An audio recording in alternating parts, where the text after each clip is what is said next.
Okay guys, it is our third video with Richie and Rena from Bray Community Addiction Team, and we're back and we're talking about a drug that's been around forever, as long as I've been in Newburgh, which is not today or yesterday. But guys, weed has been around forever. How has it changed over time, or has it changed, or it's still the same old weed? Or No, I think obviously going back to maybe what was say maybe the 80s, 90s. Your youth, Richie. Sorry? Are we going back to your youth? My youth. Yeah. Don't know, Personal story. Here's a case study. I think the noticeable difference now between obviously what was back then and now is the THC level that's in weed and the effect it's having on the young brain, developing brain of a young person. Will we give a bit of a spiel on THC and CBD? Yeah. It was, so back yeah. yonkers ago, when we were all young, people tended to start out in hash, which has a high CBD content. So cannabis has a lot of different cannabinoids, different compounds in it. The two main ones being THC and CBD. Yeah. CBD is one, medicinal. Everything else has all those great effects that people talk about.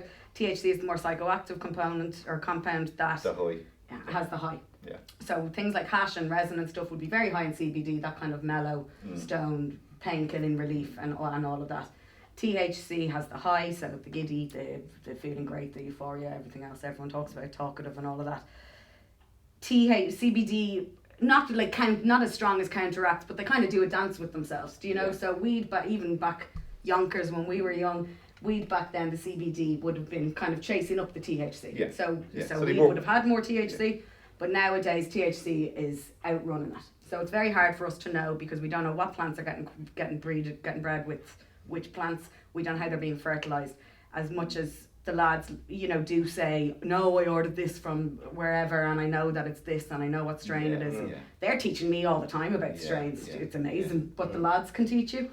But did you see it being grown? No, did you see how these plants are being crossbred and things like that? Yeah. So the THC level, the psychoactive compound, is really, really high at the moment, and that's what is the big, huge difference. And the effects of the effects of it, that's it as well. Yeah. Short-term effects, guys, for anyone that doesn't know?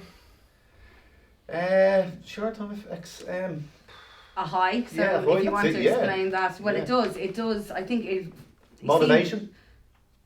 What you say? Motivation. Yeah, if we're talking negative effects, it will affect your motivation. But the short-term effects when you're smoking weed, it'll depend on the CBD and the THC content. So it could be really, really high, or it could be that you're chilled. People like to say, I smoke a joint to chill out. And okay, if you're getting a strain that has a high CBD content, you may be chilling out. But whereas the weed nowadays, the most people are smoking, you're giddy, you're laughing, you're quite high, and physically all the same things that almost with the stimulant would have those effects. One of the questions we always or often get, guys, is can you overdose from smoking weed? Now technically, going green or a whitey sick would be considered an overdose. It's more than the desired. Anything overdose we tend to associate, again, if we think of, the heroin user and they've died, or they're in a very bad way, or the cocaine user and they're having fits. You wouldn't see that. They're in a very bad way. So those extreme overdoses won't happen, or we haven't seen them happen. But anything beyond the desired effect of a drug or from taking too much is an overdose. People always say that long-term use of weed can hurt your intelligence or your memory and stuff like that. Is that something that you have seen, or something that you agree with, or something? Yeah, 100%. Yeah. Said as you mentioned earlier on in relation to obviously and stuff that we're seeing with young people developing, it's having a massive effect on the brain in relation to school, decision making, motivation, and then anxiety, loss of paranoia. interest in anything sports, that way. We don't have young people come in and they're really into football, and gradually as time goes on they're sort of losing interest, they're falling away, and everything just sort of goes downhill. There's nothing positive about it. There's nothing positive about it. Like I said earlier about, there are studies now showing that they can show, in the brain activity, they can show the difference between someone who's even smoked one joint, let alone long-term chronic smoking, and somebody who hasn't. So, and especially in particular with the adolescent brain. This isn't something we throw at young people to scare them away. No. This is fact that it can. And then the mental health issues, which we see all of the time, huge anxiety, and that kind of ties into, I know we're going to be talking about, that idea of chilling out with a joint, or it helped me with my anxiety, and there's a lot of misinformation out there Drugs.ie is the site I use to look up to get my facts on drugs, and it's our national kind of drugs website. It's great, so lads, if you want to go look it up, it has trusted studies, trusted things, and parents as well. But with the whole, it helps my anxiety. That has been poo-pooed as such in Ireland to show the increase or the level. Even if we're to talk here, our project, the level of anxiety that our clients are experiencing compared to their peers who aren't smoking weed. Gotcha. Do you get me? And again, we can talk chicken or the egg and all of that. Fact is, they're presenting to us, they're smoking a lot of weed, and they've got high levels of anxiety. And paranoia, and drug-induced psychosis. And a lot of that, and they say that this thing about relaxing and chilling, like, all the young people that we deal with, like, they owe money, there's money out, and it's not really enjoyable. It's not enjoyable, you know, that way. And then obviously then the other effect of that then is the fact that they will start, you know, to sort of have their own bit of weed, and we see it all the time, is that young people start dealing themselves. That was one of the questions I had. From our experience, we see a lot of people who smoke regularly or smoke a lot would fall into debt as a result of weed, and would it can even lead to them becoming involved in the drugs trade, carriers or holding stuff or dropping stuff off to repay debts. Is that something that you're obviously saying? You're what seeing they call succession. I shouldn't go like that because it is successional intimidation. So that someone racks up, say, let's be. Do I want to be really honest, or I'll be honest? Someone racks up €1,000 debt, a 300 to €1,000 debt, and then they're being told they owe double. So they get asked, to carry things, to drop things off. They also get asked to collect debts. I've had young people having to engage in serious criminality to get debts off other people. And we would call that, so they're brought into the drugs trade, or the drugs economy, I would call it at this stage in Ireland. It's huge, and from that young age, to be brought into it. Also, we're seeing that debts are being asked for of families much quicker. You know, again, if we go back to when we were younger, you got your finger broken, you got your arm broken, and you found the money somewhere. This is going straight to parents, straight to families, nannies, getting threatened. And that's where the likes of we go back to the likes of family support. We have a sort of a family member that will come in and they're experiencing that, and it is a very high level of family members experiencing intimidation. Weed is gateway drug, guys.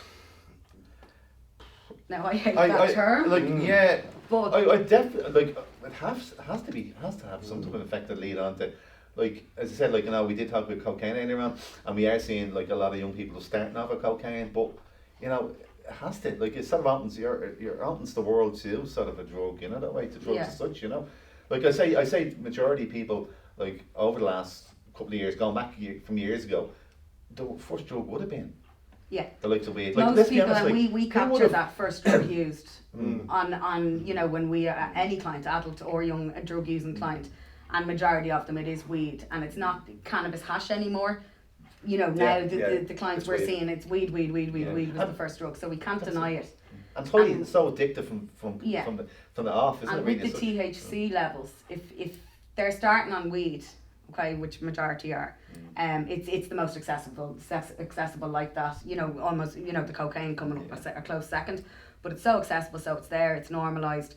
But if they're getting a high like that from the first drug they're using, it's not really that surprising that then they're trying out cocaine, they're trying out Ket is a huge one, they're trying out MDMA, because if you're used to that high, you're like, what is next? It's normalised, isn't it? We talked earlier, guys, about cocaine and alcohol and one counterbalancing the other. Is that the same with weed and mixed with tobacco? With one being a stimulant and one being a kind of technically a sedative. Again, if we're talking the levels of CBD, that's the technically the sedative part of it. The psychoactive compound, the THC.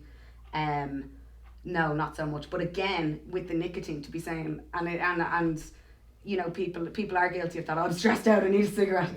And it's a stimulant. It's doing the opposite physical effect. So again, if we're talking psychological though, but if a young person's smoking a good bit of weed and is psychologically dependent on that, they can be smoking that and thinking this is chilling me out. But it's not physically. Not really. And then the THC, because the THC is so high, no, it would be hard to agree with that point that it's negating or counteracting the stimulants of the nicotine. Do you get me? And I guess the last thing just to cover on this, you mentioned anxiety. Do you see weed leading to anxiety, depression, all that kind of, all that kind Yeah. of mental health stuff. I think 100%. with young people's minds developing where they're at, if you're bringing any drug into that, let alone something like weed, which is because we have so many studies on cannabis and the association with the developing brain and mental health issues, if you're bringing any substance into that, and especially weed, and it's a daily thing usually as well, it's interrupting development. It's interrupting their ability to learn skills, eye contact, communication. Do you know what I mean? Everything is getting affected. So therefore, this manifests then in low mood, aggression. The lifestyle as well will incorporate it too. But I would definitely see huge links between anxiety. We've had people coming out of psychiatric services from drug-induced psychosis, and weed being the exclusive substance.